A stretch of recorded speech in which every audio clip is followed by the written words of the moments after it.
Voravong and Soravong. In the golden kingdom of Kiri, a wise king reigned. His greatest joys were his two sons, Prince Voravong and Prince Soravong. The brothers were inseparable, and the people of the kingdom loved them for their kindness and courage. But happiness in the palace was short-lived. The king, lonely after his first wife passed, took a new bride. The new queen was beautiful, but her heart was cold and ambitious. She watched the people adore the princes, and a bitter jealousy took root. The queen felt like a shadow in the palace. The king only has eyes for his sons, she would whisper to herself. Her jealousy grew into a dark obsession. She knew that as long as the princes were there, she would never have the power she craved. One day, the queen collapsed, pretending to be struck by a mysterious illness. The finest doctors in the kingdom were summoned, but none could find a cure. She grew weaker and weaker, playing her part perfectly to ensnare the worried king.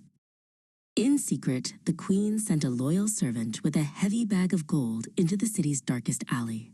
There, he met with a sorcerer known for his greed and dark magic. The queen's instructions were simple and cruel.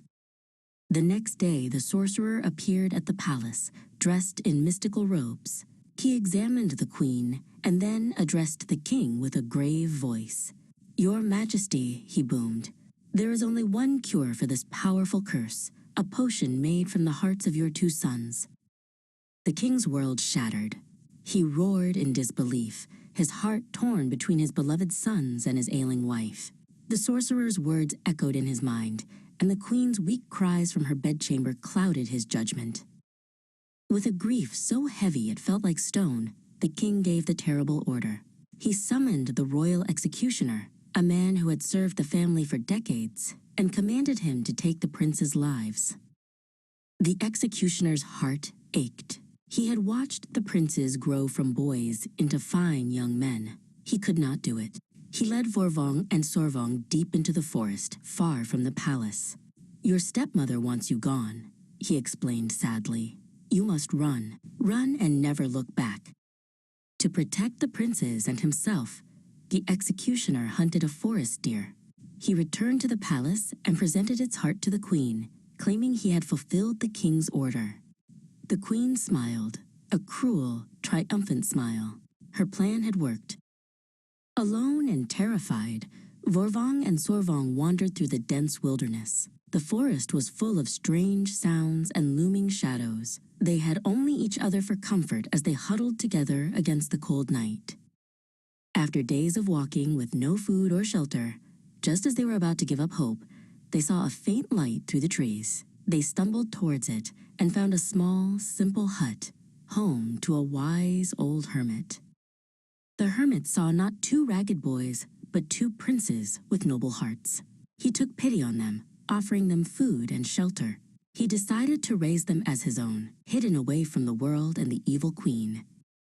Years passed in the hermit's care. He taught Voravong the ways of strategy and leadership, filling his mind with the wisdom he would one day need to rule justly. Voravong grew into a thoughtful and clever young man. For Soravong, the hermit's lessons were of a different kind. He taught him the art of combat and the secrets of magic. Soravong became a peerless warrior and archer, swift and strong, with a touch of magic in his soul.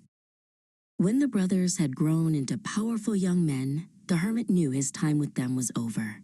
He gifted them a magical bow that never missed its mark, and a magnificent white horse named Pim Ek, who had wings to fly through the clouds. Pim Ek carried the brothers to a crossroads. They knew they must now find their own paths. With a heavy heart, they embraced, vowing that they would meet again at this very spot if either of them was ever in need. Soravong traveled to a kingdom in the mountains ruled by a fearsome giant. But the giant was not evil, merely lonely. With his bravery and kindness, Soravong befriended the giant and won the hand of his beautiful daughter in marriage. Voravong journeyed to a kingdom in the plains that was suffering from a terrible misfortune. Using the wisdom the hermit had taught him, he solved their problems and brought prosperity back to their land. The grateful people made him their king, and he married their princess. Meanwhile, in Kiri, The wicked queen had seized all power. The old king, frail and filled with regret, was a prisoner in his own palace. The queen ruled as a tyrant, and the kingdom fell into sorrow and poverty. The people suffered terribly under the queen's greedy reign. They starved while she feasted. Whispers of the lost princes, once a sad memory, became a desperate prayer for someone to save them. Word of the suffering in Cheikiri eventually reached both brothers in their new kingdoms. Their hearts broke for their people and their father. They both knew that their vow at the crossroads must now be fulfilled. The brothers led their armies to the crossroads, where they had parted years ago. They embraced, no longer lost boys, but powerful kings. They combined their forces into one great army of liberation. Voravong and Soravong mounted the magical Pim Ek and soared into the sky, flying ahead of their armies.